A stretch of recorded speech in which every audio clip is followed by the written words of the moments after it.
Hi dear cricket fans, subscribers and friends of cricket happenings. A warm hello to everybody here. And we are going to talk about the fifth one-day international, which India has actually clinched the series. In fact, they have done a clean sweep of the series. The second time that India is doing a clean sweep of the series. First was in 2008-2009 when they actually swamped England 5-0. That you know that the series was unfortunately cut short because of the problems that we had in Mumbai. And today in Chennai, India just, I would say, just steamrollered New Zealand to defeat by taking a 8-wicket victory. And it was as easy as that for India because New Zealand put up a very shoddy display. The New Zealand batsmen couldn't really they really couldn't fathom the spin bowling there. Yusuf Pathan, Yuvraj Singh and Ravichandran Ashwin shared the spoils, and that was it. 103 all out for New Zealand, and India, as I said, just steamrolling New Zealand and going to a 5-0 clean sweep of the series. The other thing that I would like to tell here before I start off that, unfortunately, the Bangladesh-Zimbabwe fifth one-day international was washed out. Basically, it was abandoned without a ball being bowled, which was very sad. So it stands at 2-1 with the fifth one-day international still to go. Let's speak about the match between India and New Zealand. In Chennai, we were all thinking it is going to rain, but luckily the rain stayed away. New Zealand had the luck with the toss too. In fact, they were the ones who actually won the toss and they elected to bat. Now, when they elected to bat, it was it would have been, I suppose New Zealand would have been very lucky to have won the toss in Chennai. New Zealand couldn't make real use of it. In fact, they made heavy weather out of it after winning the toss and electing to bat. It was Martin Guptill and Brendan McCullum in the middle, and the opening bowlers for India, Praveen Kumar and Ashish Nehra. They were finding it a bit difficult to actually fathom the swing bowling of Praveen Kumar and Ashish Nehra. In fact, Praveen Kumar gave the breakthrough in the first over itself with his fourth delivery, which actually nipped away, and Guptill actually edged it to Parthiv Patel behind the stumps, and he was gone for a duck. So that was the first wicket, 0 for 1 in 4 balls for New Zealand. Brendan McCullum was joined by Jamie Howe, and then slowly. In fact, Brendan McCullum started slashing Ashish Nehra for boundaries by advancing down the wicket, but I would say it was one too many as Nehra bought a ball to McCullum which came in and he was trapped LBW. McCullum was gone, LBW ball Ashish Nehra for 14 of 10 balls with 3 fours. Jamie Howe and Ross Taylor in the middle, and Ross Taylor continued his very dismal form in the series here as Ashish Nehra actually got the 3rd wicket for India when he actually had Ross Taylor caught behind by Parthiv Patel for 9 of as many balls with 2 boundaries. But actually Ross Taylor played some 2 delightful strokes on the offside, but he was gone. And Jamie Howe was there, Jamie Howe and Scott Styris. So this was a partnership which really pushed it along from 28 for 3 in the 6th over to 71. And Styris was actually playing a bit sensibly there. Jamie Howe was also really playing in a very good way, but what he was doing was he was also hitting some boundaries in between. And after that, spin was introduced, and spin also started giving India wickets, and the spin was the one. After those 3 wickets, all the other 7 wickets were captured by the spinners, as the first wicket to go in the first 7 was Jamie Howe, who was clean bowled by Yuvraj Singh for 23. In fact, I didn't know much about it as the ball went and took the off bail of the off stump, and Jamie Howe was gone bowled by Yuvraj Singh for 23 of 42 balls with 4 fours, and that was 71 for 4. And after that, there was a real procession. In fact, in a matter of just 32 runs, the New Zealand innings were bundled up for 103. The first to go, Scott Styris, as Ravichandran Ashwin had him LBW with a carom delivery, and he was gone. Scott Styris LBW bowled Ashwin 24 of 45 balls with 2 fours. And after that, there's nothing. In fact, James Franklin stood amongst the ruins, I would say, as Grant Elliott was clean bowled, LBW bowled Yuvraj Singh for a duck. Daniel Vettori was caught Yuvraj Singh bowled Yusuf Pathan for 9. Nathan McCullum was caught Yuvraj Singh bowled Pathan for 1. and Kyle Mills was Scott Tiwari bowled Ashwin for 4, and Tim Southee was Scott Sharma bowled Ashwin for a duck. James Franklin once again stood up there, but well, of no avail, as he was not out on 17 of 24 balls with 1-6, and this was not a display that one would have expected from New Zealand, who were actually trying to avoid a clean sweep of the series. And you know that in Chennai, rain was going to come. Probably they could have bided their time. If you see the innings there, they were bundled out in 27 overs for 103, and that's not good, because James Franklin was still there at the other end. You know, he was in good form. But so let's give the credit to the spinners. The Indian spinners took 7 wickets among them, and 103 all out New Zealand in 27 overs. And Praveen Kumar 6 overs, 1 maiden, 1 for 20. Ashish Nehra 5 overs, no maiden, 2 for 34. Munaf Patel bowled 3 overs for 9 runs. The spinners were the one really talked there. 8 overs, 1 maiden, 3 for 24 for R. Ashwin.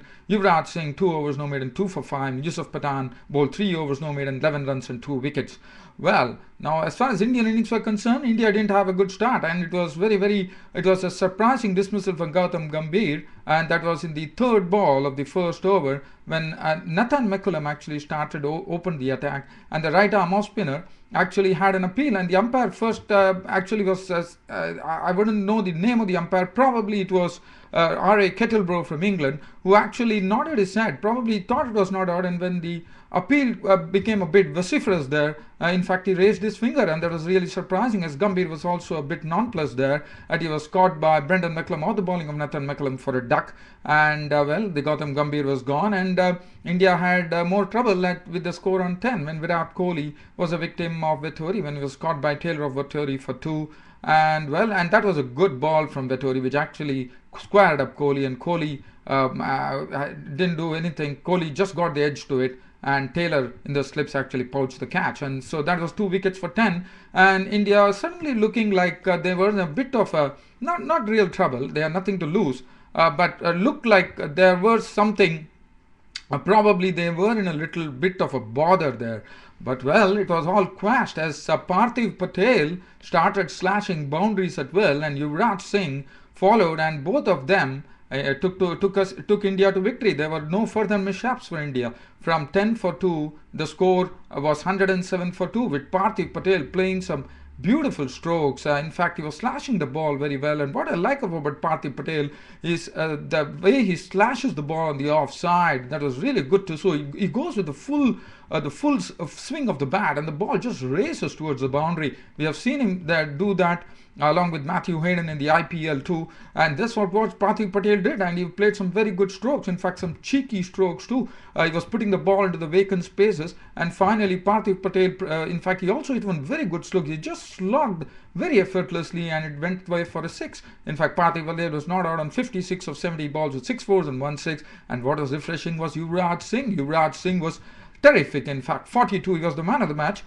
for making not out 42 or 46 balls with 6 fours and 2 sixes, also taking 3 wickets, in fact 2 wickets, and he was the man of the match. And the way Yuvraj Singh played, it was a real sight to watch for all those excited fans here, because the ball is coming from the sweet blade of the bat, as he used to crash boundaries. There was some effortlessness in the sixes that he hit. One of the 6 that he hit was Grant Elliott, was just a merely push over. He was just merely pushed over long off for a 6, and well, like and Yuvraj Singh was absolutely imperious. The ball was just dismissed from his presence there, and finally Yuvraj Singh was not out on 42 or 46 balls, 6 fours and 2 sixes, and well, India, as I said, just romping home there, 107 for 2 in the 22nd over itself, having a 8-wicket victory and a clean sweep of the series by getting it 5-0. And Nathan McCullum 6 overs, 1 maiden, 1 for 26. Daniel Vettori 6 overs, no maiden, 1 for 30.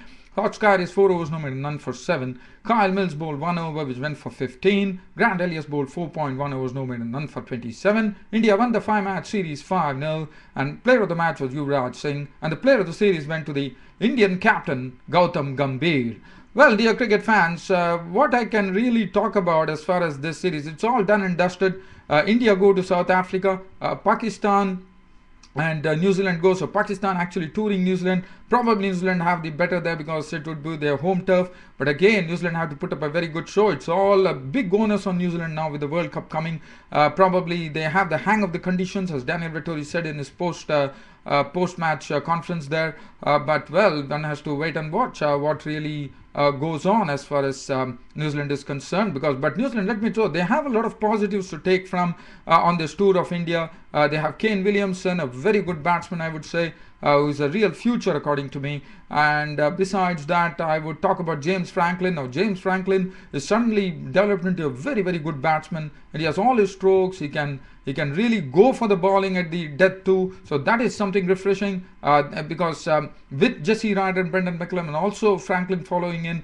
and Daniel Vetter very clearly mentioned for the World Cup 2011 that if James Franklin could actually keep up the good work that he did, that would be a great asset for New Zealand. Absolutely sure about that. And for India, what else to say? This reserve talent team has done wonders for India now, and India can only look at positively as far as the World Cup 2011 is concerned. I've already spoken about it. India are real contenders. I wouldn't be surprised if India actually win the World Cup 2011. The form they are in, with the reserve talent firing on all cylinders and the big guns not playing. But just imagine. Well, I might be talking a bit too early. But pardon me, dear fans, because by the look of things, it looks like that. As of now, I can say that, okay, let's also look at the South African series. Probably after that, I would be in a position to really bluntly say that India will win the World Cup 2011. But again, as I said, maybe I'm speaking a bit too early. But well, time will really, really tell the story here.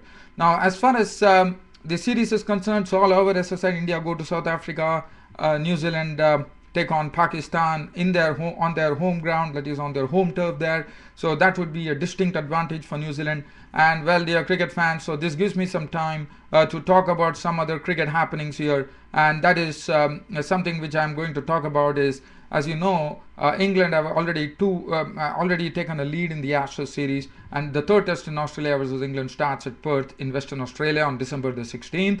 But well, the team has been announced for Australia. Australia had to look at some real changes here, and that's the changes. The changes that have come here are, the one is Marcus North has been dropped from the team. Dougie Bollinger finds himself out of the side, and Xavier Doherty. Now this has come as a big surprise for me, because Xavier Doherty, the left arm spinner, I know that he didn't do a good job. He gave a lot of runs, but one has to remember he's an youngster, and that's, in my opinion, I wouldn't really agree with the Australian selectors here as far as Xavier Doherty is concerned. He's an youngster who's just got into the, and I'm very surprised to see that Xavier Doherty he has been dropped from the squad. But Marcus North and Dougie Bollinger, well, I can still think about it. And the person who is replacing him is a little known spinner from Australia. Is Michael Beer, who is going to replace him. But what Shane Warne has spoken about him very highly about Michael Beer, and he has done well in the domestic championships, and Shane Warne has already spoken. So when Shane Warne has spoken, you can understand what is in store. Phil Hughes is coming in for injured Simon Catich. And the other team, the Shane Watson, Phil Hughes, Ricky Ponting, Michael Clark, Michael Hussey, Brad Haddon, Stephen Smith, Mitchell Johnson. Mitchell Johnson comes back into the squad. Ryan Harris, Peter Siddle, Michael Beer, and Ben Hilfenhaus. So that's the squad composition for the third test between Australia and England at Perth in the Ashes series. And the other news that I'm going to cover is the tour game which is going on just before this, before England. England are right now playing Victoria, and this is at the MCG. And where stumps on day one, Victoria actually declared the innings, 216 for 2 declared, and some contributions coming there from Hill, who has been doing well in the domestic championships there, not out on 105 with 11 boundaries. In fact, David Hussey was not out on 67 with 7 fours. It's a good performance from Victoria, I would say. There were none for 29 for Tremlett, Shahzad, none for 47, 1 for 56 for Tim Bresnan, 1 for 53 for Monty Panesar, and England were 50 for 1 at stumps. Strauss was not out on 17, Ian Bell was not out on 6, Alistair Cook was the man out, gone for 27, and his wicket was taken by John Holland. 3 overs, no maiden, 1 for 16. Clint McKay, 6 overs, 3 maidens, none for 9. Henrik, 4 overs, no maiden, none for 22. And Hastings, 1 overs, no maiden, none for 3. And that was it. So that's some news that I wanted to bring in, dear cricket fans. Well, other than that, dear cricket fans, subscribers, and friends of Cricket Happenings, as I said, it has been always a pleasure speaking to you about the cricket happenings from the world of cricket. And your responses have been tremendous. Been a lot of people giving me suggestions. I really thank them for that. YouTube gave me more time to actually broadcast. So I really thank YouTube for that. I've already thanked them yesterday, but since I'm having time, I would go my thanks to YouTube too for all the support they are giving me. And well, dear cricket fans, subscribers, and friends, you are the ones who are making this cricket happenings really go forward. Really thank you for all the support and the tremendous response that you have been giving me.